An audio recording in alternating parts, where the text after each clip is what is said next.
I'm a private chef for my family and come spend the day with us at the farm.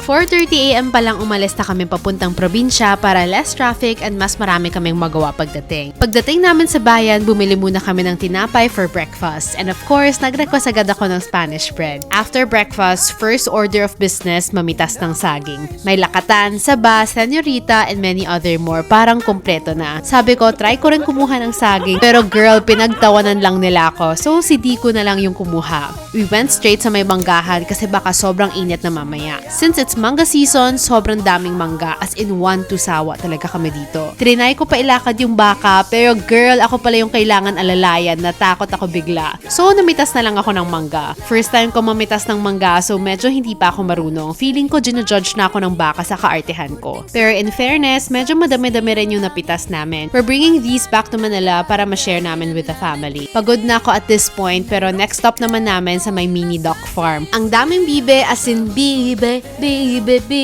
oh, Justin Bieber is shaking. Joke lang, ninakaw ko lang naman yung mga itlog nila. Gagawin kasi naming salted duck egg. After that, pinanood lang namin yung Dico ko umakyat ng puno para kumuha ng papaya. Lahat na lang yata may harvest sa farm na to. Konti na lang, magtatayo na talaga ako ng palengke. Just kidding. And then, hindi ko napansin na nakaapak pala ako sa may pond. Ay, girl, sobrang galing mo talaga. After that, pumunta naman kami sa may kambing area. Ang dami nilang kambing and sobrang cute. Nagpakuha rin kami ng buko kasi masasarap talaga yung mga buko dito. Ang tatamis kasi sariling harvest to. Pabalik na sana kami tapos girl, napagod na rin yung Crocs ko. Sumuko na siya. Buti na lang pauwi na rin kami. Nagluto rin pala ako ng lunch pero hindi ko na na-film kasi nagmamadali na ako. Lahat kami napagod so ang dami rin naming nakain after. We headed back to Manila around 2 PM and yun lang, farm day well spent.